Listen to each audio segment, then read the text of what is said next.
Hi everyone. I wanted to do a little helpful video for you guys because I think by now most of you hopefully have got a baby or a toddler that's sleeping pretty well and having pretty predictable naps, and many of you worked so hard while we were working together to get that great routine happening. But now you're kind of like, hey, how do I get out and about? What are some tips, Emma, or things that I would need to know to make it easier for me to get out and about while still kind of keeping in this routine? So I thought I'd do this little video for you to help you with that.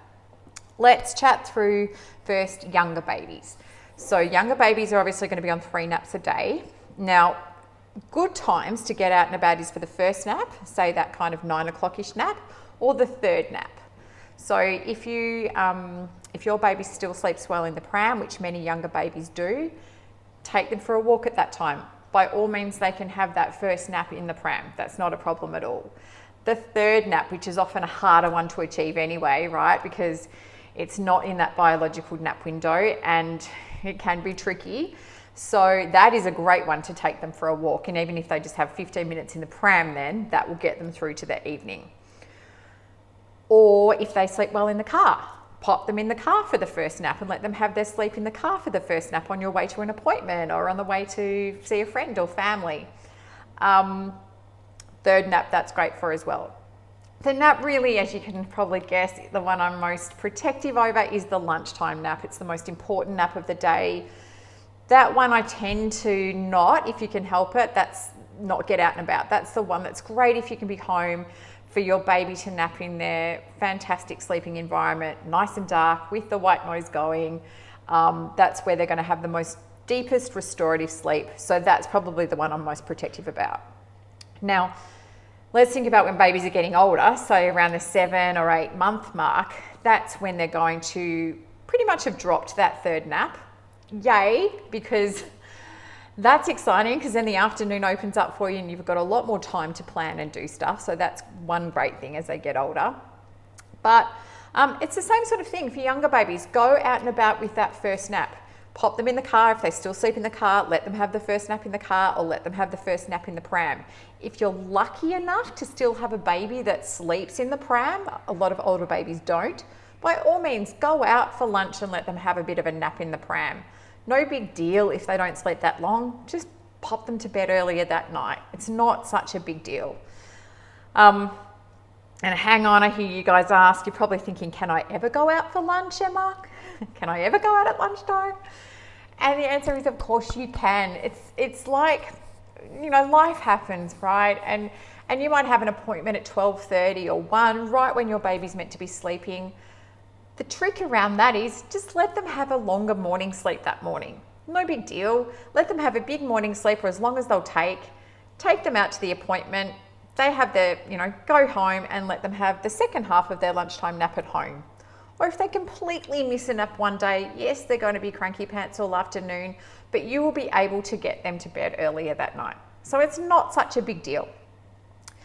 I find a baby that's generally really well slept and is in a great routine and is having great naps and great overnight sleep, they've definitely got more reserve in the tank for these sort of occasions where you're missing occasional naps or out seeing friends and family.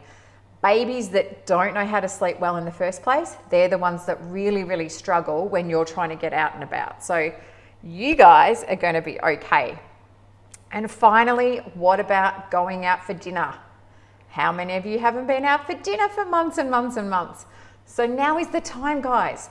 All right, how great would that be? You have got a baby now or a toddler that you can put to bed and they sleep. So get someone that you love and trust over to mind them. Let's face it, the babysitter's not going to have to do anything because your baby's going to be sleeping. You guys go out for an early dinner. It doesn't have to be that long. And then come home. You can do a dream feed later if that's the stage you're still up to. But come home, just experience it and do it, all right? Final word, I just wanted to say, guys, embrace the porta cot, all right? I can't tell you how much I used the porta cot when my girls were babies.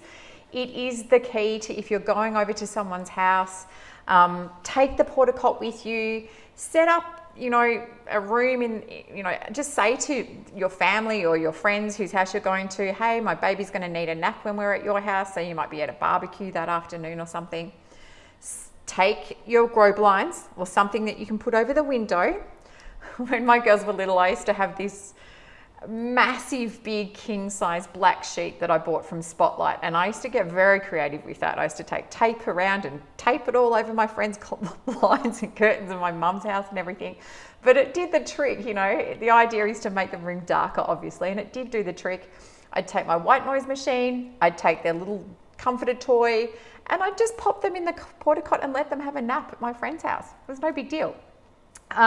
If they didn't sleep as long, who cares? At least they've had something and they're not going to be so overtired, so it's not such a big deal. All right, guys, they're my top tips. Oh, last thing, with the porta cot. If you're scared about trying it out the first time at a friend's house, set it up at home and let your baby practice a few naps in there at home. It is so worth it, all right? Don't be scared. It's something you've just got to do. Okay, well done, guys. I hope that helps. And yeah, enjoy getting out and about with your baby. See ya.